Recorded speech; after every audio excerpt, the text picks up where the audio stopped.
So this is what I think the Matrix theory is. Alright, be ready for it. I'm taking a sip of coffee like I give a fuck.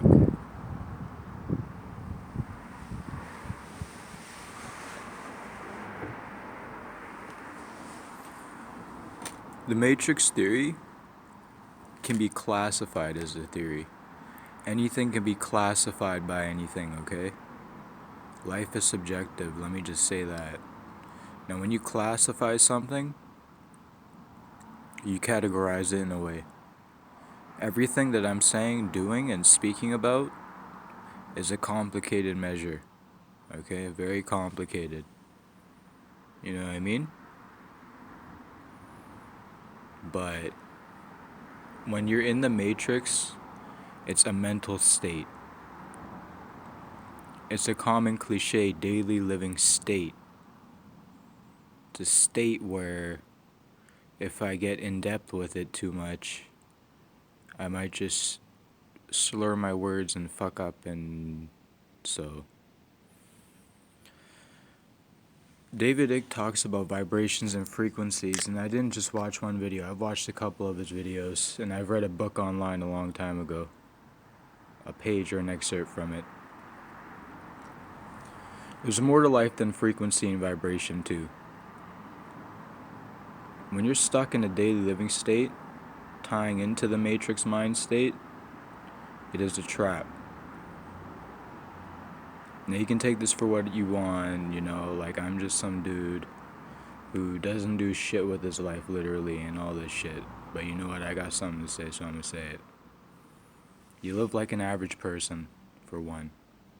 2, you're scared of stereotypical things up in your brain stems. 3, you hold no belief beyond the belief of measure whatsoever. In other words, you're fairly nihilistic in the sense that, hey, if I approach this girl and then you measure your whole self up, oh, am I good looking enough? Am I this, that? Which you weren't going to approach her anyways, which I could talk about that in a sense, in an abstract way, then it doesn't even matter. So, I mean, take it for what you will, that's the average person. The average person is this. This man is larger than me. He is a predator to me in that sense. If I get into conflict with him and he throws a punch, I don't want to get hit by him. 2, this person is taller than me. In a presentation, I would much rather be faced with someone of an equal proportionate build because he would just show off better than me.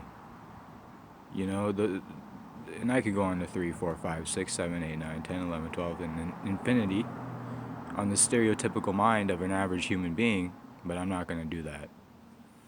You know what I'm getting at. When you watch my shit, when you look at my shit, just keep an open mind. If you don't have an open mind, you're not going to understand anything I'm talking about.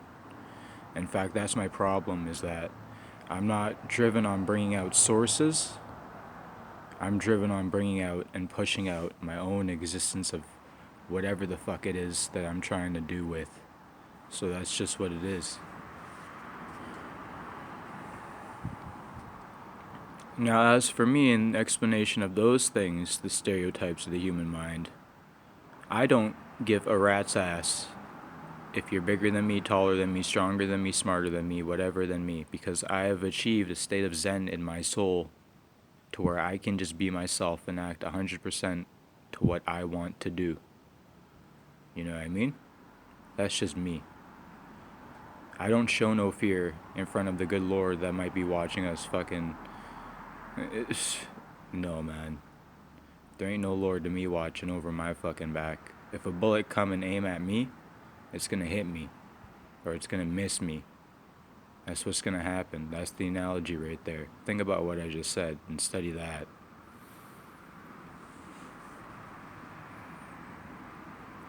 So, I mean, you take it for what you will.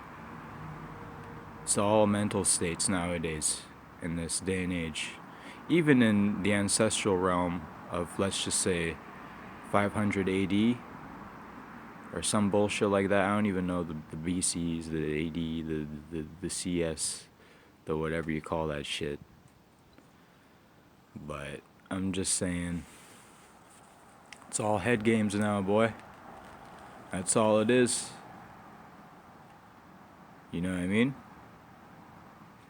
Yeah, I bet you do. If you're a conspiracy theorist, you know what I mean to an extent, but then even conspiracy theorists, like known to other conspiracy theorists, say behind their backs in a certain way, yeah, are you sure this guy's not too caught up strictly in what he's thinking about? Or, you know, because if you watch my shit, I'm just gonna say that one more time. I talk about a wide range of things from Zen Buddha meditation to conspiracies to anti government bullshit to fucking this and that. So, I mean, you take it for what you will. You do your own deciphering. That's the term I'm gonna throw out there. Decipher your own linguistics, decipher your own shit. You decipher things, you get smarter. Why? Because it's exactly like solving a problem. I bet the government didn't want you to notice that one. Or know that one, sorry. They don't teach you shit like this in schools. And I wonder why I'm not even a goddamn teacher of philosophy or some shit. It's probably because I don't have a degree.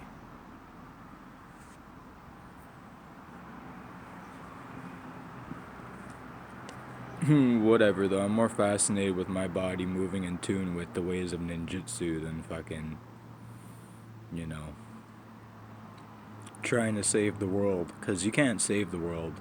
The world's already brainwashed and programmed like that, like he says. It's true. When I throw out a term like program or brainwash, most people think of it in like the absolute horrific way of like terming something. They take it out of context. That's not what it means to a conspiracy theorist, like a light one too, in that sense, because I don't even study books that much. This is just general knowledge to me. You know what I mean?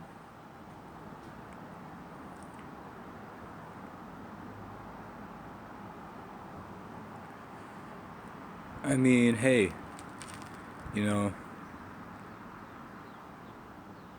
yeah. I'm gonna close this video off because it seems that whenever I close it off and open up a new one, I have a new idea I want to start or